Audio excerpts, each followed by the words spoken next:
بسم اللہ الرحمن الرحیم۔ آخری چٹان کی پہلی قسط نسیم حجازی صاحب کی لکھی ہوئی۔ صحرائے عرب سے اسلام کا چشمہ پھوٹا اور وہ ریگزار جنہیں صدیوں سے کسی سیاح نے قابل توجہ نہ سمجھا تھا زمانے کی نگاہوں کا مرکز بن گئے۔ جہالت کی تاریکیوں میں بھٹکنے والی انسانیت جس آفتاب و ہدایت کی منتظر تھی وہ فاران کی چوٹیوں سے نمودار ہوا۔ اس دن جب آمنہ کے لال عبداللہ کے بیٹے عبد المطلب کے پوتے کا نام محمد صلی اللہ علیہ وآلہ وسلم تجویز کیا جا رہا تھا، مصور فطرت دنیا کے نقشے میں ایک نیا رنگ بھر رہا تھا۔ قدرت اقوام عالم کی رہنمائی عربوں کو سونپ رہی تھی اور مورخ تاریخ عالم کا ایک نیا باب لکھ رہے تھے۔ رحمت کے فرشتے غلامی اور جہالت کی زنجیروں میں جکڑی ہوئی مجروح انسانیت کو حریت اور اخوت اور مساوات کا سبق دے رہے تھے۔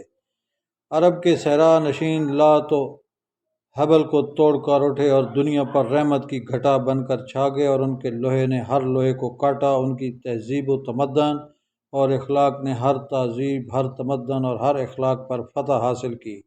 انہوں نے دنیا سے فساد کے درخت کی جڑیں کاٹیں اور باغ آدم میں اپنے خون سے صلح و امن کے درخت کی آبیاری کی۔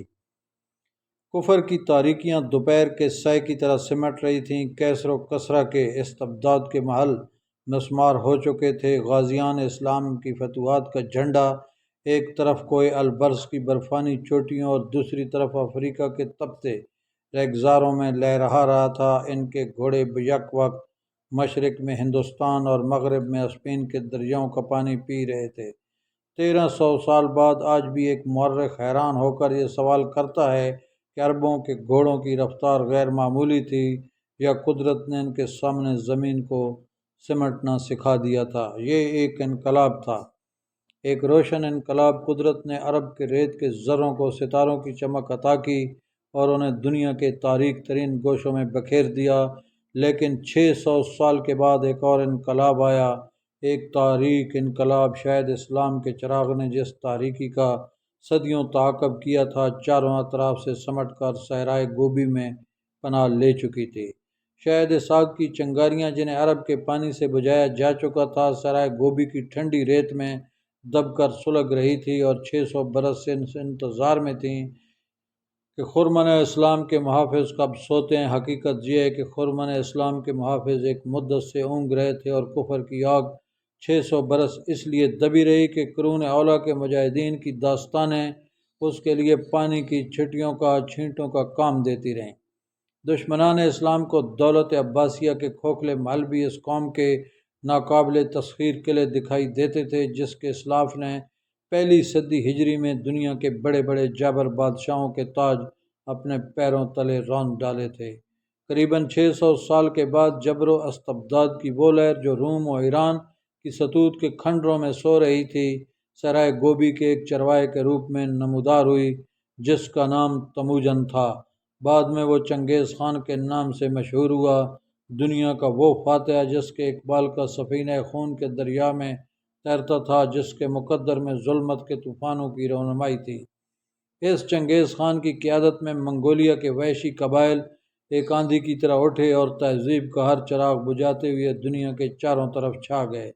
600 برس قبل جو بادل سرائے عرب سے نمودار ہوئے تھے، انہوں نے باغ آدم پر رحمت کے موتی نچھاور کیے، لیکن 600 برس بعد صحرائے گوبی سے جو آندھی نمودار ہوئی، اس میں بادلوں کی بجائے پھٹے ہوئی آتش فشاں پہاڑوں کا دھواں تھا، اور اس دھوئیں کے بادلوں کے لحاف میں اس آتشین مادے کا بے پناہ سیلاب تھا جو شہروں اور بستیوں کو جلاتا ہوا گزر گیا۔ بابل، نینوا اور پومپئی آئی کے کھنڈر دیکھ کر انسان کی روح قدرت کے جن تخریبی عناصر کی ہمہ گیری کا اعتراف کرتی ہے، وہ تاتاریوں کے آتشین طوفان کے سامنے بے حقیقت بن کر رہ جاتے ہیں۔ مہذب دنیا کے لیے چنگیز خان کی افواج کا طریقہ جنگ بالکل نیا تھا۔ دنیا ان کے لیے ایک وسیع شکارگاہ تھی۔ خانہ بدوش تاتاریوں کے پاس گھوڑوں کی کمی نہ تھی۔ بھیڑ بکریوں کے علاوہ وہ گھوڑوں کے گوشت اور دودھ پر گزارا کرتے تھے۔ اس کے علاوہ وہ جنگل کے ہر جانور کا گوشت کھا جاتے تھے۔ صحرائے گوبی میں شہروں اور بستیوں کا نام نہ تھا۔ اگر کہیں بارش ہو جاتی تو یہ خانہ بدوش وہاں جا نکلتے اور جب تک ان کے مویشی گھاس کا آخری تنکا تک نہ چر لیتے وہ وہیں رہتے، اور پھر جب کوئی مسافر پیغام دیتا کہ فلاں مقام پر بارش کے چند چھینٹے پڑے ہیں تو وہ ادھر کا رخ کر لیتے۔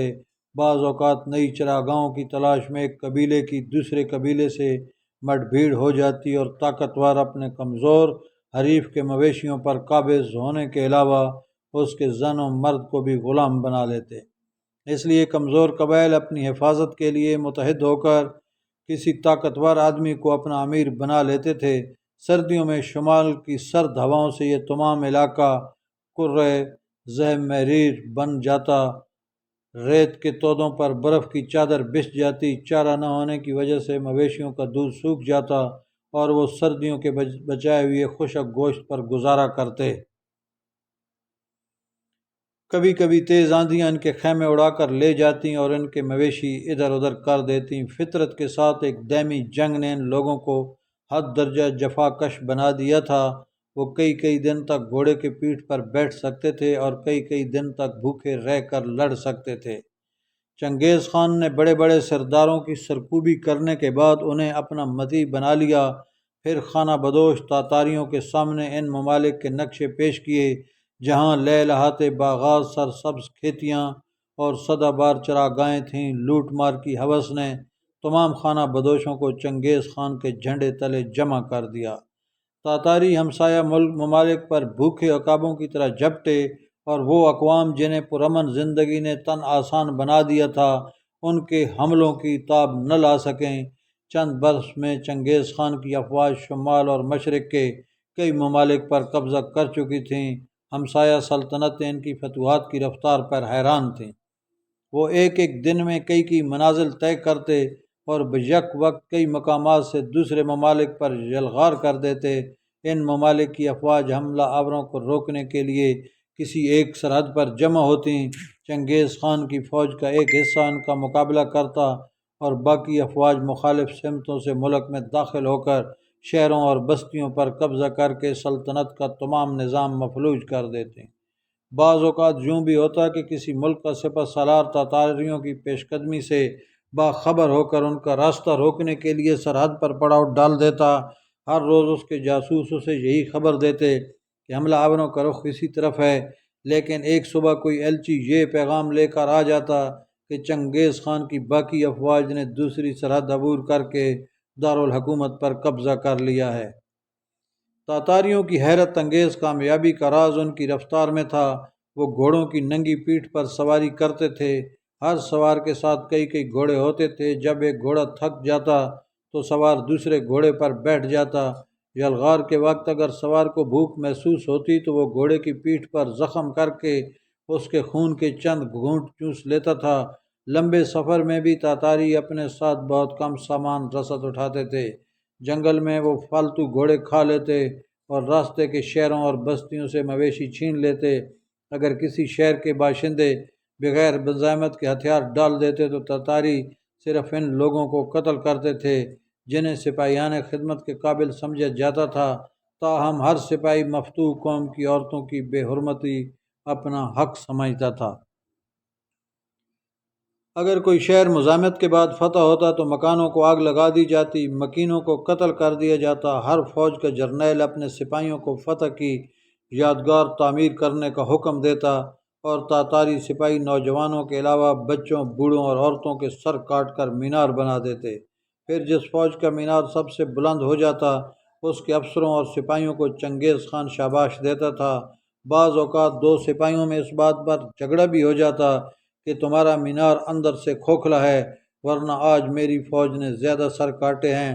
یہ وہ قوم تھی جس کے ہاتھوں عالم اسلام کی عبرتناک تباہی مقدر ہو چکی تھی۔ اس عالم اسلام کی تباہی جو انتشار اور لامرکزیت کی حد کو پہنچ چکا تھا، ان مسلمانوں کی تباہی جو غفلت کی نیند سو رہے تھے، جو احکام الہی پر عمل پیرا ہونے کی بجائے اپنی خواہشات کے مطابق اس کی تعویلیں گھڑنے کے عادی ہو چکے تھے۔